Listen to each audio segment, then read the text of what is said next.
brother and sister, Alan and Gayan Mohammed, both have muscular dystrophy.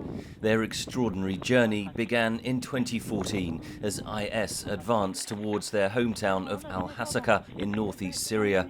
Along with their mother and younger siblings, the refugees fled first to Iraq. A year later, a further IS advance forced them to flee across the mountains to Turkey. When we arrived at the top of the mountains, we took 2 horses, one for me and my sister, disabled sister, and one for our wheelchairs. Strapped to either side of a horse, they eventually reached Turkey, where they paid people smugglers $750 each to take them on a boat to Greece. Their small inflatable dinghy carried 60 refugees. Every time I look around, I see babies, children crying inside the boat. It was a very difficult moment. The engine cut out soon after they left the Turkish shore.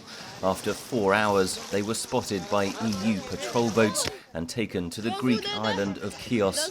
This is a remarkable story that shows strength and resilience, but also it shows the failure of the European states to offer safety to these people that are fleeing persecution and war in their countries. The Mohammed family's arrival in Greece came just days before the EU struck a deal with Ankara to return all refugees back to Turkish soil. But the route to Western Europe was now closed. The Mohammed family was taken to a makeshift refugee camp outside Athens, and 6 months on, they are still there. What it needs to happen is for the Greek authorities, with the assistance of the EU, to improve the living conditions of these people stranded in Greece.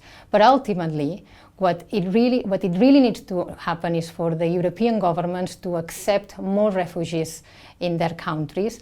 Close to 60,000 migrants and refugees are stranded in Greece, with the EU's proposed relocation scheme delayed amid growing opposition in Europe. Alan Mohammed passes the time teaching English to refugee children. His family's escape from terror marks a victory over adversity, but he says his journey is not yet finished. Henry Ridgwell for VOA News, London.